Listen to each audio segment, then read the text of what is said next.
Je n'avais pas mis les pieds chez eux depuis 8 ans. Pas une visite, pas un appel, rien. Le genre de silence qu'on ne brise que lorsqu'on n'a plus rien à perdre. Alors quand j'ai reçu ce message, la veille de Noël, j'ai d'abord cru à une erreur. Coucou Élise, si jamais tu veux passer demain soir, il y aura du monde à la maison. Maman sera contente. C'était signé Sophie, ma cousine, qui m'avait littéralement ignorée depuis le jour où j'avais quitté la maison familiale. Le message m'a laissé perplexe. Rien de chaleureux. Aucune excuse. Juste une invitation balancée comme si j'étais une pièce qu'on avait oubliée dans une boîte. J'ai lu le message 3 fois. Mon cœur battait, pas à cause de l'invitation, mais à cause de ce que ça impliquait, revenir là-bas. Revenir face à eux. À mon frère surtout. Je me suis assise sur mon lit.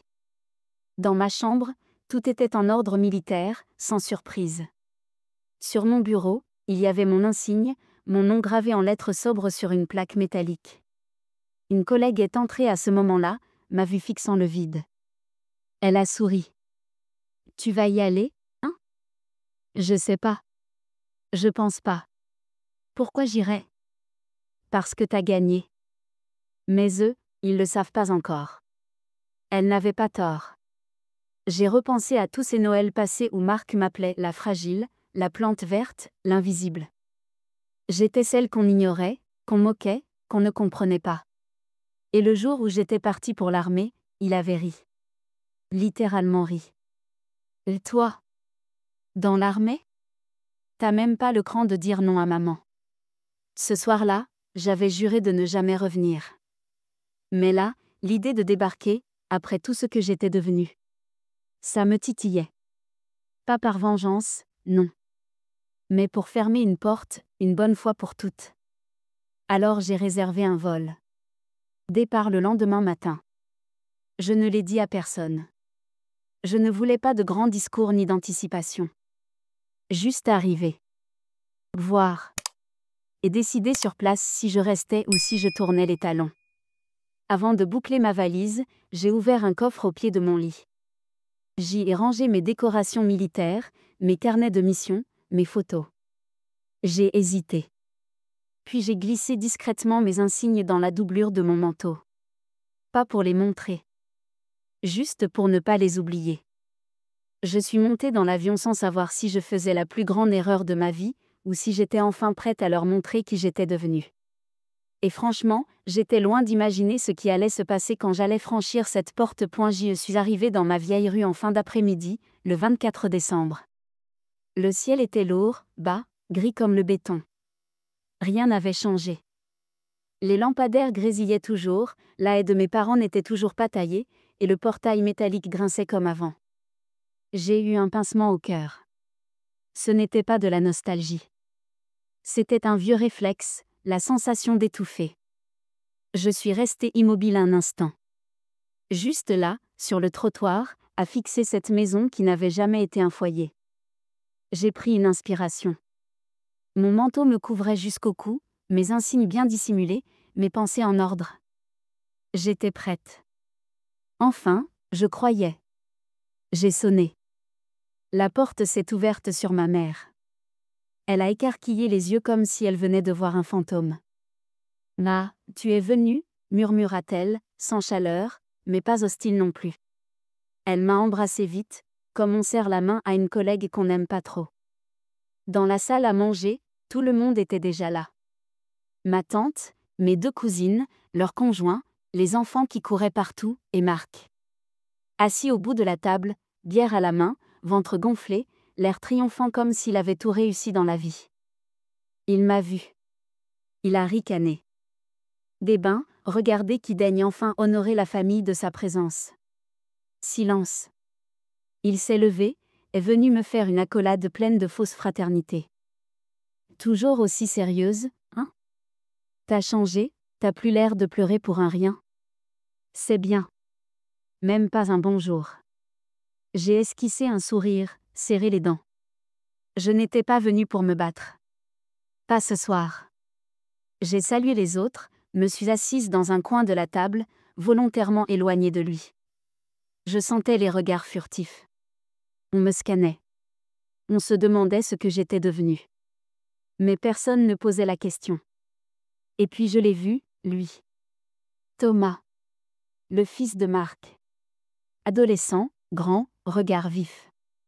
Il m'observait avec insistance, comme s'il savait quelque chose. Il m'a dit timidement. « C'est toi, Élise ? Je t'ai vu sur une photo avec un uniforme, c'était sur un site. C'est vrai que t'étais dans l'armée ? » Je n'ai rien répondu. Juste un clin d'œil. Marc, en entendant ça, a levé les yeux au ciel. Il a lancé, moqueur. « Vo, t'as dû confondre avec un costume d'Halloween. » Ma sœur ? Dans l'armée ? Arrête, c'est une légende de famille. Tout le monde a ri. Pas violemment. Mais assez pour que je ressente ce petit coup de poignard familier. Et à ce moment-là, j'ai compris. Il me voyait encore comme avant. Comme si les années n'avaient servi à rien. Comme si j'étais toujours la faible, la discrète, l'invisible. Mais ils allaient comprendre. Et ce, bien plus tôt que prévu. Le repas battait son plein. Les discussions allaient bon train, les projets de vacances, les achats de Noël, les promotions des uns, les enfants modèles des autres. Je restais discrète. J'écoutais. J'observais. Mais je n'avais pas grand-chose à dire. Et ce n'était pas nouveau. À cette table, j'avais toujours été la silencieuse. La transparente. Celle qu'on oubliait de servir. Ou qu'on interrompait sans jamais s'excuser. Bon, dit une tante entre deux bouchées, et toi Élise ? Qu'est-ce que tu deviens ? Marc n'a pas attendu une seconde pour intervenir. Laisse-moi deviner. Toujours en train de voyager à droite à gauche ? Un peu de yoga, un peu de bénévolat ? T'as trouvé un mari au moins ? Ou t'élèves des chats ? Les rires ont fusé. Pas fort, mais suffisant pour qu'on comprenne que c'était le jeu habituel. Celui où je devais jouer le rôle de la ratée, de l'original bizarre. J'ai pris une gorgée d'eau. Calmement. J'ai répondu d'un ton neutre. Je suis dans l'armée. Le silence a duré, une demi-seconde. Puis Marc a littéralement explosé de rire. Ou dans l'armée ? Toi. Arrête. Tu marches au pas dans ton salon ? Tu fais des pompes sur YouTube ? Sérieux, c'est pas un métier pour toi ça. T'es pas taillé pour ça. Une rafale de vent et tu t'envoles. Sa femme a ri, un peu gênée, mais pas assez pour le faire taire. Tu devais pas faire prof à un moment ? Ou assistante sociale ? C'est plus ton style. Je ne répondais pas. Je ne voulais pas leur offrir la satisfaction d'un combat. Pas encore. Je fixais ma fourchette, mais intérieurement, je comptais les secondes. Parce que je savais que la bombe allait exploser. Elle était juste assise à côté de moi. Et elle s'appelait Thomas. Le gamin m'observait depuis le début. Pas comme les autres. Pas avec condescendance ou moquerie. Non. Avec un mélange de doute et de fascination. Il a penché la tête, plissé les yeux, et m'a demandé. « Bah attends. Tu t'appelles Élise Dumas ? » J'ai hoché la tête. Il a fouillé rapidement dans son téléphone, a tapoté l'écran, puis m'a regardé à nouveau, bouche entr'ouverte. « T'es général ?» Cette phrase a littéralement cloué tout le monde à leur chaise. Le silence qui a suivi n'a pas été gênant. Il a été glacial. Marc s'est figé. Il me fixait, les yeux écarquillés. Il cherchait une blague. Une faille. Une explication. Mais il n'en trouvait aucune. Moi, je me suis contentée de lever les yeux vers Thomas. Oui, je suis général. Depuis 2 ans. Personne n'a parlé. Même pas les enfants. Et je vous jure, à cet instant précis, j'ai senti l'air changer dans la pièce point le mot venait d'être lâché. Et il avait fait l'effet d'un coup de tonnerre. T'es général ? C'était pas juste une question. C'était une gifle envoyée à toute la table, sans même lever la main. Le genre de révélation qui arrête les fourchettes en plein vol, fait se renverser un verre et transforme un frère arrogant en statue de sel. Marc me fixait comme si je venais de lui dire que j'étais la présidente. Ou pire, que j'étais devenu tout ce qu'il n'a jamais eu le courage d'être. Tu te fous de nous ? A-t-il fini par dire, d'une voix plus sèche qu'un biscuit oublié. J'ai doucement déposé ma serviette. J'ai regardé Thomas, ce gamin aux yeux brillants, encore ébahi. Puis j'ai regardé Marc. Pas avec arrogance. Avec calme. Non. C'est mon grade. Il a ricané. Une tentative pathétique. Et on est censé te croire ? Toi. Sérieusement. T'as une carte, une preuve, un badge magique ? J'ai pris une grande inspiration. C'était le moment. Pas pour le convaincre lui, il était déjà hors jeu, mais pour répondre à tous ces regards autour de la table. Tous ceux qui n'avaient jamais vraiment su qui j'étais.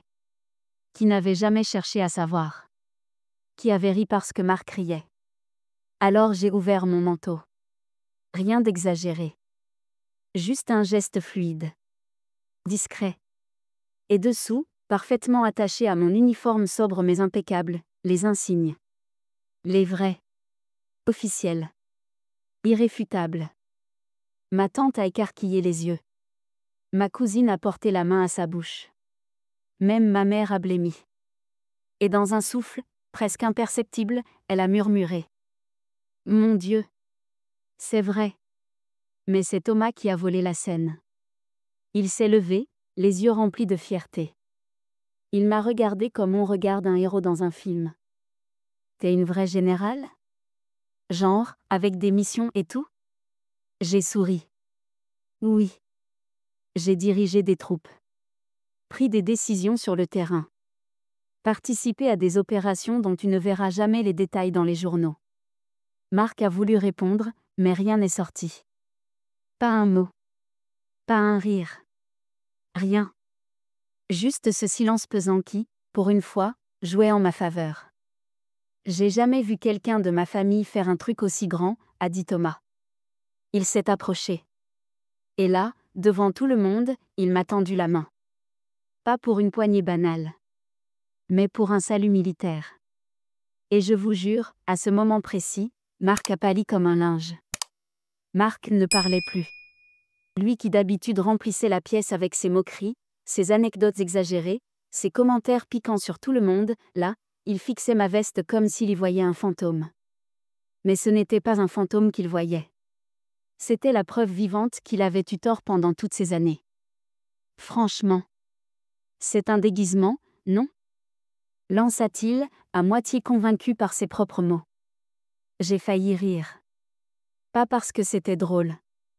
Mais parce que sa nervosité était si flagrante que même sa femme baissait les yeux, visiblement mal à l'aise. J'ai sorti mon téléphone. Tu veux des preuves, Marc ? Très bien. J'ai ouvert ma galerie. J'ai défilé lentement les photos.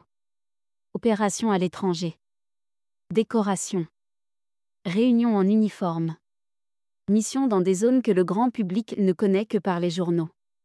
Des visages floutés, des tenues tactiques, des décisions lourdes que j'ai dû prendre sur le terrain. Il n'y avait rien à débattre. Rien à minimiser. Ma grand-mère s'est levée. Elle a pris mes mains dans les siennes, tremblantes. Ses yeux brillaient. « Pourquoi tu ne nous as jamais rien dit ?» a-t-elle demandé, presque en larmes. Je l'ai regardée. Honnêtement. Sans amertume. Parce qu'à l'époque, personne n'écoutait. Parce que j'avais besoin de le faire pour moi, pas pour eux. Silence. Puis la voix de ma mère, plus hésitante qu'elle ne l'avait jamais été avec moi. Tu es vraiment général ? Comme chef d'armée ? J'ai hoché la tête. Elle a reculé d'un pas, abasourdie. Et je crois que c'est là que l'onde de choc a réellement traversé la pièce. Marc, lui, ne savait plus où se mettre. Il essayait de se recomposer un visage. Mais il n'y avait rien à rattraper. Pas ce soir. Il a levé les yeux vers moi, le ton plus sec, plus amer. Tu crois que ça t'élève au-dessus de tout le monde ? Que ça te donne le droit de revenir ici comme une star ? Je n'ai pas scié. Non. Mais ça m'autorise, au moins une fois dans ma vie, à ne plus me faire humilier autour de cette table. Thomas a applaudi. Sincèrement. Et ce simple geste a suffi à faire voler en éclats la fausse supériorité de son père. Parce qu'en une phrase, la hiérarchie familiale venait d'être inversée. Et cette fois, personne ne riait point, le dîner n'était plus qu'un décor figé. Personne ne touchait à son assiette. Les vapeurs de la dinde se dissipaient lentement, comme la façade que ma famille avait soigneusement construite toutes ces années. Et pourtant, moi, je tranchais tranquillement ma viande. Parce que j'avais enfin le contrôle. Marc, toujours rouge de honte, essayait de reprendre contenance en parlant à voix basse avec sa femme. Mais même elle ne l'écoutait plus. Elle n'arrêtait pas de me regarder, pas avec dégoût, pas avec condescendance, avec une sincère curiosité. C'est là que ma tante Eliane, d'habitude si discrète, a pris la parole. « Est-ce que tu pourrais nous raconter ce que tu as vécu ?» Là-bas ? Le silence. Puis un murmure d'approbation. Je n'étais plus une étrangère. J'étais l'attraction principale. Pas parce que j'avais envie de plaire, mais parce que j'étais devenue incontournable. Je me suis redressée. Vous voulez savoir ? Très bien. Mais pas les contes de fées. Vous aurez la vérité. J'ai parlé de la chaleur étouffante du désert. Du bruit sourd des hélicoptères. Des décisions que j'ai dû prendre en une fraction de seconde, avec des vies en jeu. J'ai décrit l'adrénaline, le sang, les regards de ceux qu'on sauve, et ceux qu'on n'a pas pu sauver. Certains ont baissé les yeux. Ma cousine Emma avait les larmes aux yeux. Même mon oncle, qui m'avait un jour traité de petite insolente, hochait la tête avec respect. Mais le plus surprenant, c'est ce qui est arrivé après.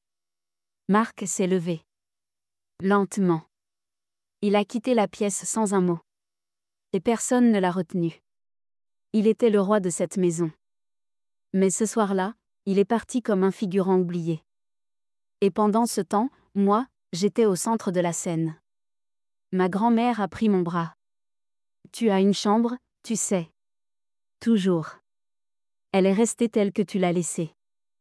Et là, j'ai compris quelque chose d'encore plus fort que la vengeance. Le pouvoir de se réapproprier ce qu'on nous a volé. Pas en criant. Pas en mendiant. Mais en imposant le silence. Le lendemain matin, la maison semblait différente. Pas plus silencieuse, mais plus attentive. Comme si les murs eux-mêmes écoutaient désormais mes pas. Je suis descendue à la cuisine, en pyjama, comme si rien n'avait changé. Mais tout avait changé. Ma cousine Emma m'a tendu une tasse de café sans un mot, mais avec un respect qu'elle n'avait jamais eu auparavant. Elle avait posté une story la veille. Juste une photo du dîner avec moi en arrière-plan. Rien de plus. Mais dans cette famille, une image vaut 1000 blessures. Le téléphone de ma tante n'arrêtait pas de vibrer. C'est vrai ? Elle est revenue ? Elle fait quoi maintenant ? Elle reste ? La nouvelle s'était répandue plus vite qu'un scandale d'héritage. Et comme toujours, certains ne supportaient pas de ne plus contrôler la narration. C'est là que ça a commencé. Les petits commentaires, glissés avec le sourire. Ah bon, tu t'habilles comme ça maintenant ? T'as pas eu envie de te remettre au vrai travail ? Mais cette fois, je ne me suis pas tue. Quand l'oncle Jean a insinué que j'avais probablement changé de camp avec tout ce temps passé à l'étranger, je l'ai regardé droit dans les yeux. Ce que j'ai changé, c'est ma tolérance à l'hypocrisie. Silence. Encore un. Puis, chose incroyable, mon père, celui qui ne disait jamais rien, m'a défendu. Elle a fait plus pour ce pays que la moitié d'entre nous réunis. Alors on se calme. Le choc. Les regards. Ma mère qui baissait les yeux, soudainement très intéressée par sa tartine. Mais le plus étonnant, c'est venu de dehors. Des voisins ont commencé à venir me voir. Discrètement. On a entendu pour ce que tu as fait. On est fiers de toi, tu sais. Des visages que je n'avais jamais vraiment regardés. Des gens qui, à l'époque, m'avaient vu partir comme une paria. Et maintenant ? Je devenais une légende. Mais chaque gloire a un prix. Ce soir-là, en rentrant dans ma chambre d'adolescente, intacte depuis mon départ, j'ai trouvé une enveloppe glissée sous la porte. Sans signature. À l'intérieur, un mot simple, écrit à la main. Tu crois que tout le monde t'aime? T'as oublié que certains se souviennent de tout. Je suis restée là, figée, l'enveloppe encore en main. Les mots tournaient dans ma tête. Tu crois que tout le monde t'aime? T'as oublié que certains se souviennent de tout. Ce n'était pas une menace directe. C'était pire. C'était personnel. C'était signé d'un ressentiment ancien. J'ai d'abord cru à une mauvaise blague. Un message d'un cousin jaloux, ou même de ma tante qui ne digérait toujours pas que je sois revenue avec la tête haute. Mais, la calligraphie était soignée, appliquée. Trop maîtrisée. Je l'ai rangée dans le tiroir de mon bureau, sans rien dire. Pas encore. J'avais besoin d'observer. Et justement, les jours suivants, tout le monde agissait trop bien. Trop gentil. Trop prévenant. Comme si chacun avait quelque chose à cacher ou à se faire pardonner. C'est à ce moment-là que j'ai recommencé à fouiller. Pas dans les tiroirs. Dans les souvenirs. Je me suis souvenu de cette fois, des années plus tôt, où ma cousine Emma avait effacé un message sur mon téléphone, un message qui m'aurait évité une humiliation publique. Ou de cette conversation surprise entre ma tante et une voisine, quand elle disait « Elle va revenir un jour. Et ce jour-là, on verra si elle tient encore debout. » Et si cette haine avait commencé bien plus tôt que je ne l'avais compris? J'ai décidé de tendre un piège. J'ai laissé l'enveloppe en évidence sur mon lit. Puis j'ai quitté la maison 1 heure. Juste 1 heure. En revenant, j'ai trouvé ma porte entr'ouverte. Et sur mon bureau, une deuxième enveloppe. Cette fois, il y avait un prénom. Si tu veux jouer, joue. Mais souviens-toi de ce que tu as fait à Juliette. Juliette. Ce nom m'a glacée. Une ancienne camarade? Une cousine éloignée? Un souvenir flou remontait, un été, un incident, un silence collectif. Je ne savais pas encore exactement ce que j'avais fait ou ce qu'on m'accusait d'avoir fait, mais maintenant, je savais que cette histoire allait me hanter. Et je savais surtout une chose. Quelqu'un ici voulait que je parte. Que je craque. Que je m'en aille comme avant. Mais cette fois, je n'étais plus la fille brisée. J'étais la femme qui était revenue avec des cicatrices et une volonté de comprendre.